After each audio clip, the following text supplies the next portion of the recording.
This is the story, The Monkeys and the Cap Seller. You can read along with Sanjay Dutt. You will know it is time to turn the page when you hear Karadi's cane tap like this. Let us begin now. Recently, I had gone for a shooting to Mathiran near Mumbai. The entire cast, crew and I were gathered under this beautiful spot when suddenly monkeys appeared from everywhere. In front of the camera, behind it, on it, under it, they created such a ruckus. And then suddenly a small fat monkey landed on my head, pulled off my cap and scrambled to the top of the tree with it. Just as I was wondering how to get it from the little villain, the story of the cap seller and the monkeys came to me. Would you like to listen to this story? Will you read with me?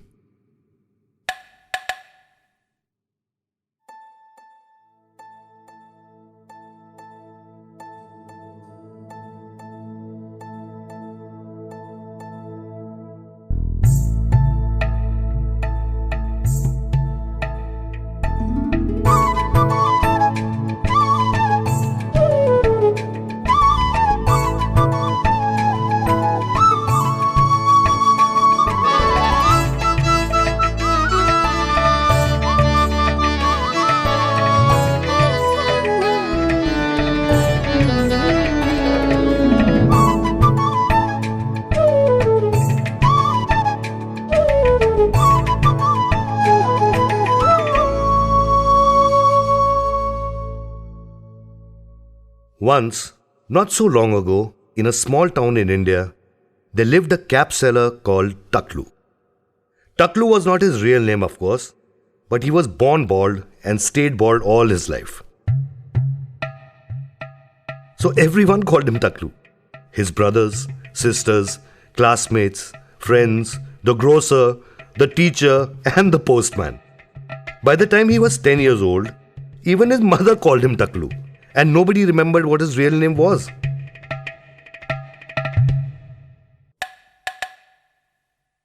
When they grew up into young men, Taklu's friends spent a lot of time combing their hair. They used all kinds of oils and gels and shampoos and tried to look like film stars or cricketers. Only Taklu, poor chap, was bald as a boiled egg and didn't even own a comb.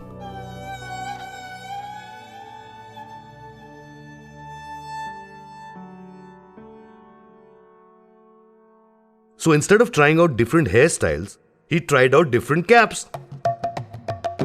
He tried the Kashmiri cap, the Kullu cap, the French beret, the Turkish fez, and the Gandhi topi.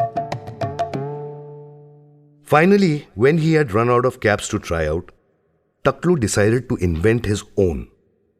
He borrowed colorful scraps of cloth from the tailor and used these to make the strangest, weirdest, most wonderful caps anyone has ever seen. Soon, everyone wanted Taklu's caps. Takalu, Takalu, make me a cap that'll make me look witty.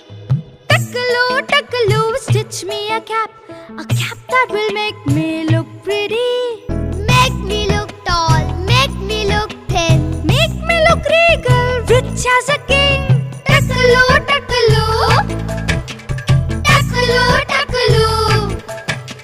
Stop! Do you think it's easy to make a cap that fits? You think that I simply have to sew together bits? It's not as simple as it seems to make the topi of your dreams. First the head is measured, then the nose is seen, then the ears are smiled at, but only if they are clean. The cheekbone gets attention, the jawbone gets a frown. The hairline is examined from the forehead to the crown. And if at the end of it I get the perfect measure, only then you get a cap that you will always treasure. Takalu, Takalu, Takalu, Takalu, Takalu, Takalu. As more and more people started wearing Taklu's caps, his fame spread and soon he came to be known as Taklu Topiwala or Taklu the Cap Seller.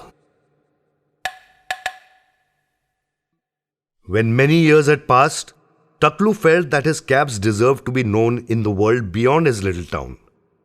So he made a whole batch of marvelous new caps, packed them up neatly in a bundle, and set off to sell them in the neighboring town.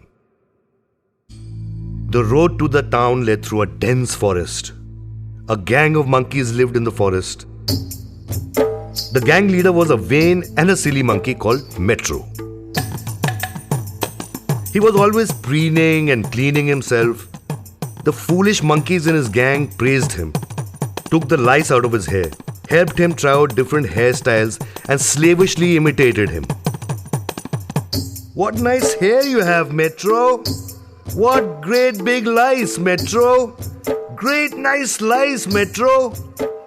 The monkeys chattered and tittered as they fussed around Metro.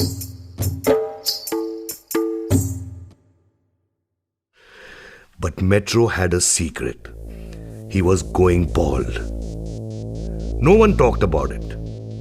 Yet Metro knew there was a little bald patch at the top of his head that was growing bigger and bigger every day. He was very worried, but he didn't know what to do.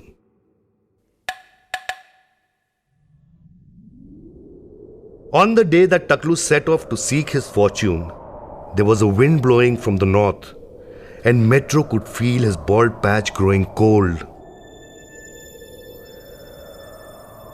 He sat moodily on the banyan tree, and his followers sat in silence around him.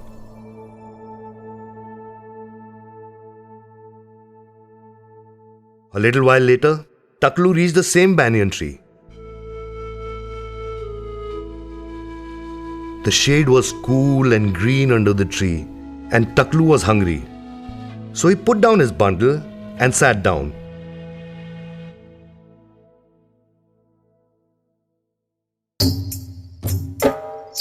From their perches in the tree, Metro and his lackeys looked at Taklu with interest. "That's an interesting thing he has on his head," said Metro, pointing at Taklu's colorful cap. "Interesting. What a thing! Interesting head thing," the monkeys echoed. At that moment, Taklu took off his cap, and Metro saw his smooth, shining, bald head. He gasped. This was how his head would look if that bald patch kept growing. The bald man sitting under the tree had covered his head with that interesting thing. Metro wanted to see what it was. But Taklu had tucked his cap into his shirt pocket and was sitting down to eat his packed lunch. When he finished, he stood up. He could hear a stream gurgling nearby. "Ah, I'll wash up and rest for a few minutes before I set off again," Taklu thought to himself. "There is no one here, so my bundle can be quite safe."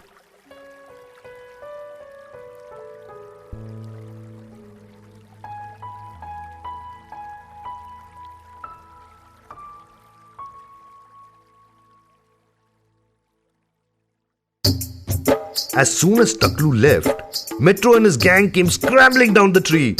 "Open the bundle quick," said Metro. "Let's see what's in it. Open and see. Quick, quick." They tore open the bundle and out fell Taklu's caps. Tall caps, flat caps, soft caps, stiff caps, caps with designs as delicate as the cobwebs, caps with colors as bright as the rainbow.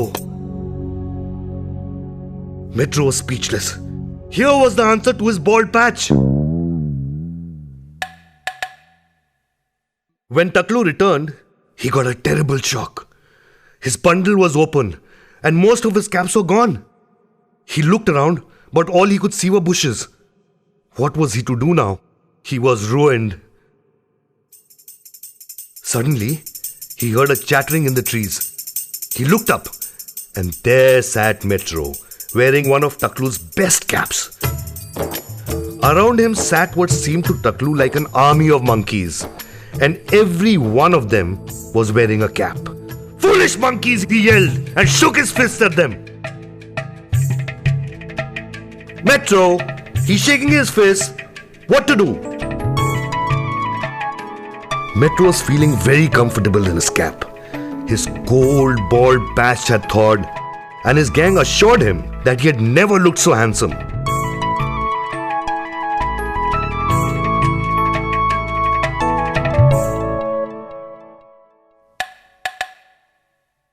Metro was happy for the first time since he had discovered that coin-sized, hairless patch on his pate. And it was all because of Taklu. Metro decided that Taklu was his guru. Whatever Taklu did, Metro would do. Taklu wore a cap, Metro would wear it. Now Taklu was waving his fist. "We will wave our fist back at him," said Metro. "It's the respectful thing to do." And Taklu, looking up angrily, saw all the monkeys waving their fists at him. It made him even angrier. "Come down at once and give me my caps," Taklu shouted, flailing his arms about. With Metro leading them, the monkeys waved their arms about and made loud noises. "Whatever he does, we will do," declared Metro. "He is our leader! Leader! Leader! What he does, do! Will do! Will do!" And after that, whatever Taklu did, the monkeys did.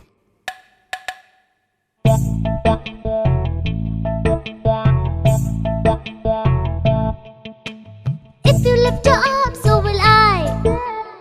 If you stamp your feet, so will I. If you smile or frown, waving up and down. If you bang your head, so will I. So will I. If you lift your arms, so will I. So will I. If you stamp your feet, so will I. So will I.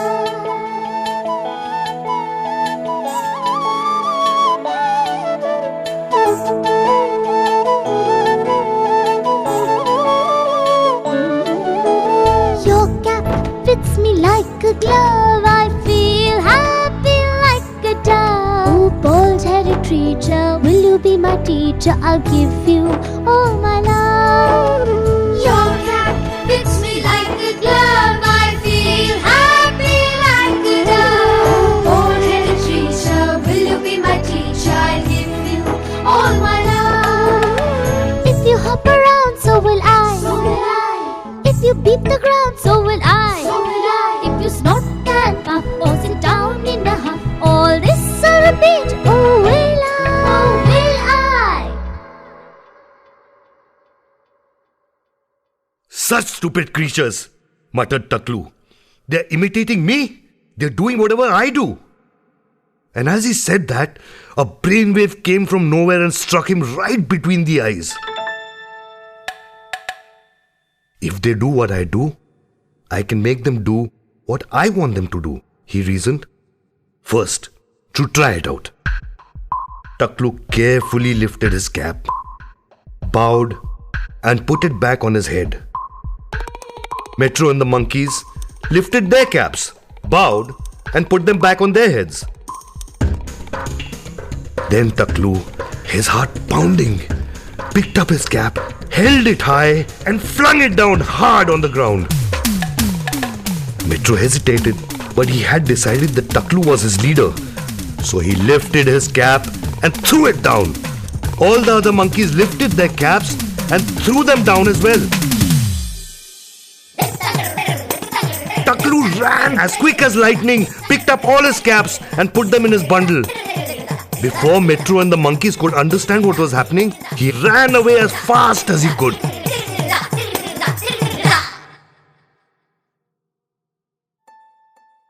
Taklu reached the new town by evening and soon sold all his caps at a handsome profit. In time, Taklu became famous and Taklu's topis were considered the height of fashion.